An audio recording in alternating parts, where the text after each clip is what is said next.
लेकिन कोई ऐसा व्यक्ति नहीं हुआ है जिस व्यक्ति को भगवान प्राप्ति हो जाए बिना वैष्णव कृपा से। बिना वैष्णव कृपा से कभी किसी को भगवत प्राप्ति नहीं होता। और वैष्णव भी कौन?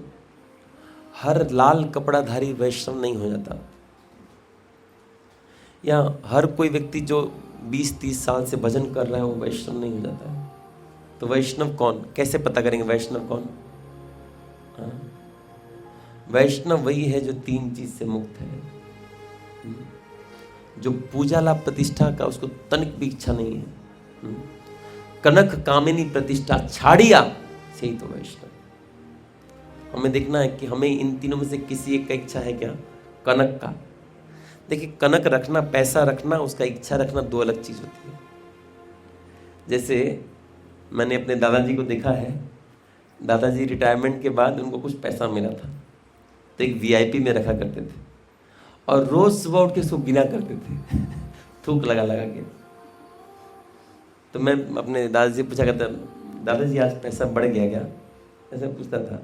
लेकिन रोज उनका आदत है, गिनेंगे फिर रबड़ लगा के फिर डालेंगे, फिर गिनेंगे डालेंगे। इसको बोलते हैं धन से आसक्ति। ये सबका है, मैंने उनका एग्जाम्पल दिया। मनेंद्र सबका है। तो ये कनक कामिनी, कामिनी मतलब पुरुष के लिए स्त्री, स्त्री के लिए पुरुष। इसमें किसी का मन लगा। अप्रतिष्ठा सबसे खतरनाक ये है। कनक कामिनी से तो छूट भी जाए, प्रतिष्ठा से छूटना बहुत मुश्किल है, याद रखिएगा। इसीलिए हमें इस तरह से रहना है ना कि किसी से सम्मान की आशा ना करें। अगर सम्मान की आशा कर रहे हैं, लिख के दे रहा हूं, भगवान प्राप्त नहीं होंगे। जो व्यक्ति सम्मान के लिए लगा ना, भगवत प्राप्ति नहीं हुआ।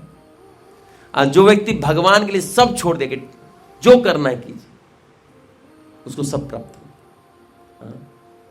आप सोचिए ना, प्रभुपाद जी क्या कमी था आपको पता है? प्रभुपाद जी का बिजनेस बहुत अच्छा चलता था। प्रभुपाद जी का बिजनेस बहुत अच्छा चलता था, लेकिन वो सिंधिया जी के चौखट पे बैठे हैं, विदेश जाकर के एक उस फ्रिज में रख रहे हैं भोजन जिसमें नॉनवेज रखा हुआ है। एक महाराज तो यहां तक बता रहे थे कि जब जगह नहीं था तो किसी ने यह भी कह दिया था कि कुत्ते जहां सो रहे हैं वहां आप रह जाइए। कुत्तों के लिए अच्छा घर बनाते ना, बोले इसमें इसके अंदर ही आप रह जाइए।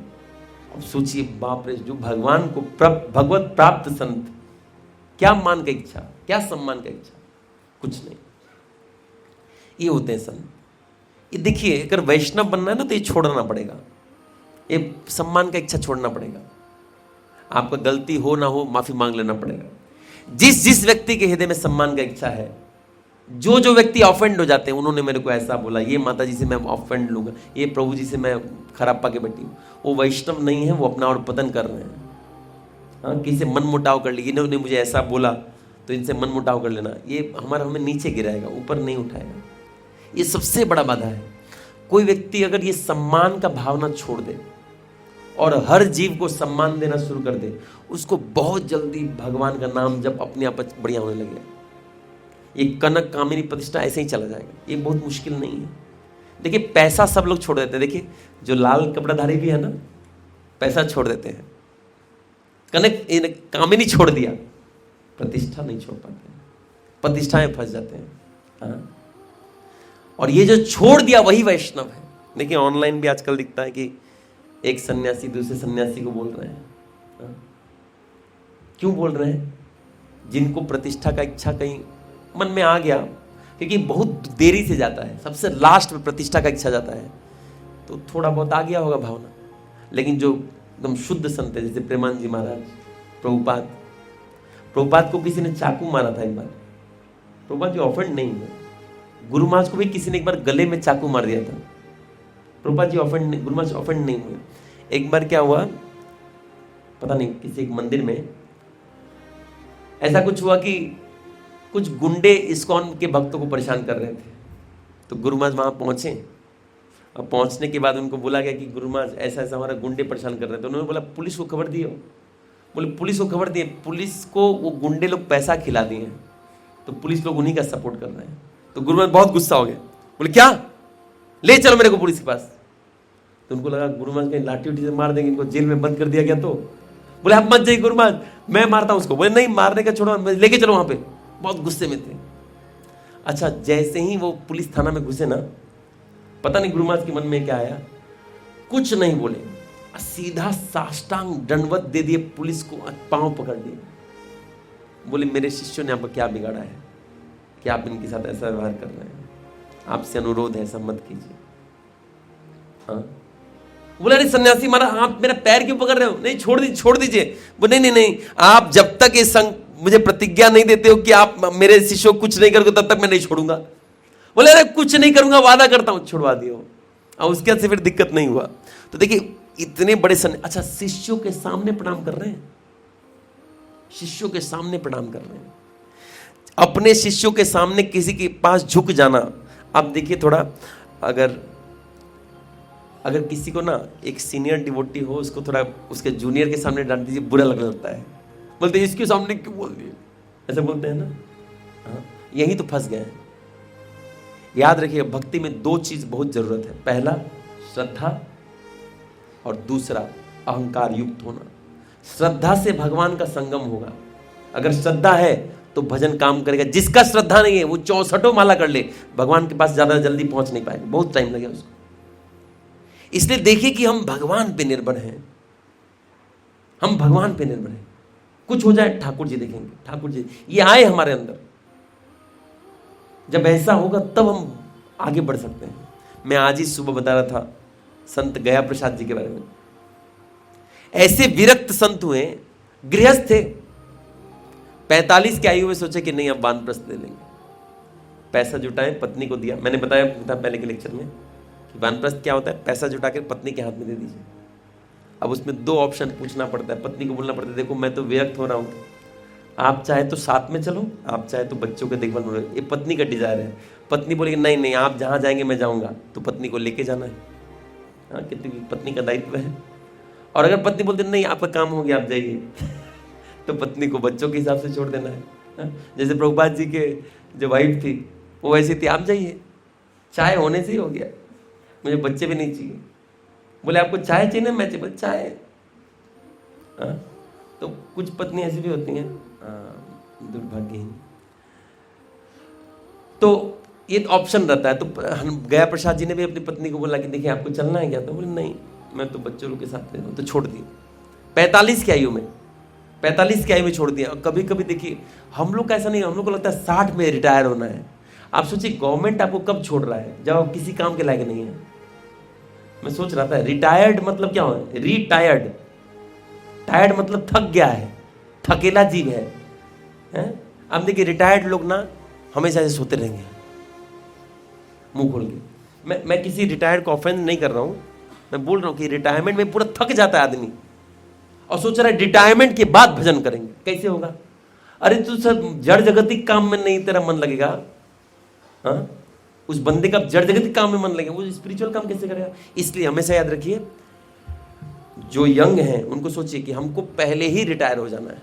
हमारा रिटायरमेंट का एज गवर्नमेंट के हिसाब से नहीं, बचा लेना। जैसे कैसे करना है, आप कैलकुलेट कर लीजिए कितना पैसा चाहिए आपको। जैसे मान लीजिए अगर मेरे को कोई गृह आश्रम में गया तो कितना पैसा चाहिए मुझे पत्नी का इलाज के लिए, 50 लाख में तो हो जाएगा। कितना भी मर मुरा के कितना खर्चा होगा, 25 मेरे लिए 25, पत्नी के लिए 25, बच्चों को पढ़ाने के लिए और 50, 1 करोड़। 1 करोड़ जमा कर लिए, उसका नौकरी छोड़ दीजिए, भले 45 के एज में हो जाए। अगर आपको लगता है नहीं 2 करोड़, थोड़ा अगर रिसेशन बढ़ गया तो 2 करोड़ जुटा के हट जाइए। उस 45 या जब रिटायरमेंट लेने से पहले गधे की तरह काम कीजिए। क्यों? क्योंकि इस चक्रव्यूह से निकलना है। एक बार महाराज बोल रहे थे कि कोई चक्रव्यूह में घुसने से पहले, कोई बंधन में घुसने से पहले उससे निकलने का प्लानिंग करना चाहिए। यहां से निकले कैसे? तो चाहे कोई भी हो, चाहे गृह आश्रम में हो या फिर ब्रह्मचर्य आश्रम हो, ब्रह्मचर्य आश्रम में टिक के नहीं ना, सर निकलना है। कहाँ निकलना है? संन्यास में निकलना है। कोई सोचे मैं ब्रह्मचारी हूं, गिर जाएगा, वो नहीं रह सकता है। तो निकलना है उस आश्रम से। ये आश्रम हमारा लक्ष्य नहीं है, समझ में आ रहा ना? तो मैं क्या बोल रहा था? हाँ, तो गया प्रसाद जी 45 की आयु में निकल गए। पहले निकल जाना चाहिए कि हमारे पास कुछ आयु बच जाए भजन करने के लिए, कुछ आयु ऐसा रह जाए कि हाँ अभी दम है, थोड़ा भजन कर ले। पूरा मरमरा गया है, वो जब तब चक्कर आ रहा है उसको, क्या भजन होगा उससे? आप सोचिए जो बंदा 35-40 साल तक खाली पैसा पैसा किया है, उसको 60 के बाद अचानक भगवान भगवान कर पाएगा? और उसको पैसा पैसा छुड़ाने में और 10 साल लग जाएगा। तब तक दांत वांत सब झड़ जाएगा, आंख से दिखेगा नहीं। भगवान का दर्शन, गुलदस्ते का दर्शन करेगा, उसको लगेगा भगवान यही है। नहीं क्या भगवान के बगल वाले गुलदस्ते को भगवान सोच के प्रणाम कर लेगा? ये भजन है? नहीं। इसलिए बोला कि भजन तब जब शरीर में बल रह जाए। थोड़ा पहले तो गया प्रजाति 45 की आयु में छोड़ दिए। अच्छा, छोड़ने का मतलब क्या है? 45 की आयु में छोड़ने का मतलब ये नहीं कि पैसा लेके जाना है, पैसा पत्नी के हाथ में दे देना है।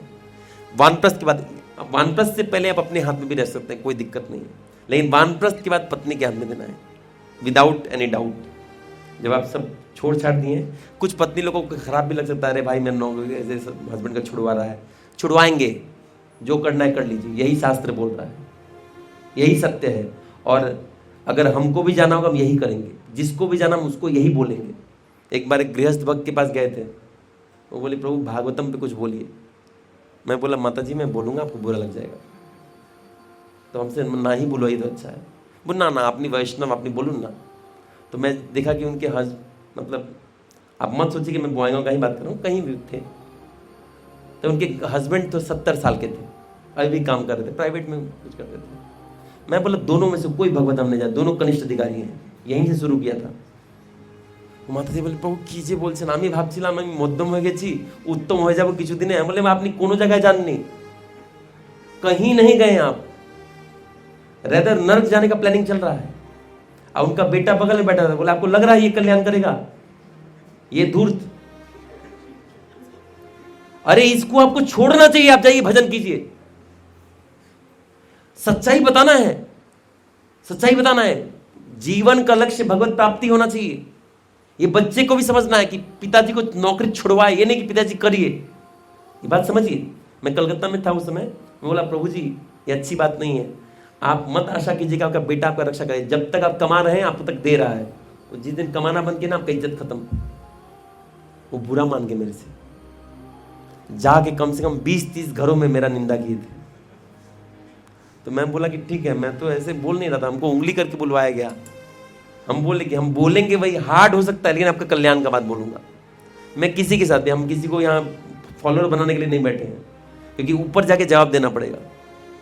मैं बोल सकता प्रभु मेरा मन अनियंत्रित था, लेकिन मैं प्रयास किया, मैं वही लोगों को भी सिखाया हूँ। बात समझ आ रहा है कि नहीं आ रहा है? तो हमें ईमानदार रहना है।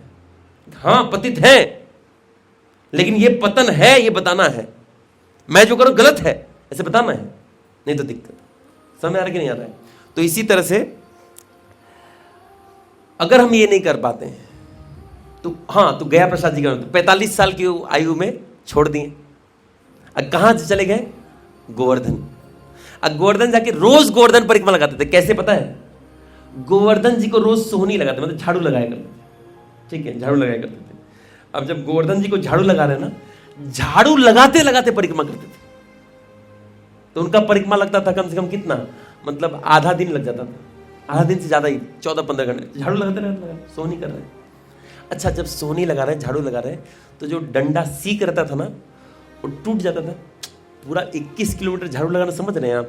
एक ही दिन में भगवत प्राप्ति हो जाएगा। ये सोच भी सकता है कोई कि 21 किलोमीटर हम झाड़ू लगाएंगे? अपना घर झाड़ू लगाने में कमर टेढ़ा हो जाएगा। 21 किलोमीटर परिक्रमा, 21 किलोमीटर ना गोवर्धन जी का, ना ज्यादा है, 21 किलोमीटर ना, 21 किलोमीटर झाड़ू लगाते। बताइए तो, ऐसे मारे जा रहे हैं भाई, इतना तो हाथ टूट जाएगा। सोचिए 21 किलोमीटर, समझ रहे हैं? यहां से सालमारा तक झाड़ू मारना है। सालमारा 13 है ना, 14 है, बोइटा मारी तक मारिए। ऐसा नहीं कि खाली हवा में मार रहे हैं, वो सच में झाड़ू दे रहे थे। तो आप देखिए गोवर्धन जी के सामने का जो बालू का जगह है ना, उसको झाड़ू मारते थे। अब सोचिए, मतलब आपको कम से कम कितना 40 फीट का चौड़ा रास्ता आपको बोइटामारी तक रोज झाड़ू मारना है? शरीर सूख के हड्डी बच जाएगा। लेकिन इतना निष्ठा था, रोज मारते थे। अच्छा, बीच में कहीं अगर झाड़ू जो था उसका अगर डंडा टूट जाए तो पॉकेट में रख लेते थे, ऐसे रोज का उनका था। अच्छा, इतना झाड़ू मारेंगे तो 2 या 3 महीने झाड़ू खत्म हो जाएगा। तो एक झाड़ू हफ्ता दिन 10 दिन चलता था। और झाड़ू का सीख को एक जगह जुटाते थे, जुटाने के बाद लास्ट में सारा एक जगह जुटा के जब झाड़ू पूरा एकदम उसका डंडा अच्छा, जब तक एक को डंडा रहता था ना तो मारते रहते, तब टाइम और ज़्यादा लगता था। 4-5 डंडा उसी से मार रहे हैं। वो बोलते मुझ में ही कैली खराब है, झाड़ू ठीक ही है, ये तो सेवा कर ही रहा है, तू सेवा नहीं करना चाहता है। उसी मारते थे। लास्ट में जब सारा मुंह टूट गया, अब झाड़ू खाली मुंह ऐसे वाला बचा है, अब मारा ही नहीं जा सकता है, तब उस झाड़ू को प्रणाम करके बाकी सिक्कों के साथ उसका समाधि गोवर्धन में देते थे। बोलते थे धन्य है ये झाड़ू, जन्म से लेके अंत तक व्रज रज का सेवा किया। और उस दिन भंडारा कराते थे, फीस्ट देते थे, सारे व्रज के संतों को बुलाते थे कि देखिए आज एक बहुत महान संत शरीर त्यागे हैं। बोले कौन? बोले नाम से क्या कीजिएगा, बोले उनके बारे में कुछ बताइए। बोले जन्म से लेके अंतिम तक व्रज रज का सेवा किए हैं, और उनका छोटा छोटा समाधि देते थे और भंडारा कराते थे। ये थे, समझ आ रहा कि नहीं आ रहा है? तो ये तभी गति आएगा, ये स्थिति तभी आएगा जब हम पहले थोड़ा भजन में मन लगा लें। ये मत सोचिए कि भविष्य में होगा, अभी भगवान ने अभी बता दिया, अभी से वानप्रस्थ में रहिए, अभी से वानप्रस्थ में रहिए। समझ में आ रहा कि नहीं आ रहा है? वानप्रस्थ जब 45 जाओगे तब ना, अभी सीढ़ी खोपड़ी में गिरा, अभी निपट जाते तो कोई ऐसा सोच ना, अभी कृष्णा कौन से सुनना है, बाद में भगवान को देखेंगे, वो बाद में देखा जाए, अभी बन जाइए पहले, अभी उस विरक्त मोड में रहिए, और जितना करना है उतना करेंगे। समझ में आ रहा कि नहीं आ रहा है? तब हम सोच सकते हैं कि एक जीवन में भगवत प्राप्ति हो जाए, नहीं तो नहीं होगा, है ना? नहीं तो भजन खाली गाते रह जाएंगे, उपलब्धि कुछ नहीं होगा।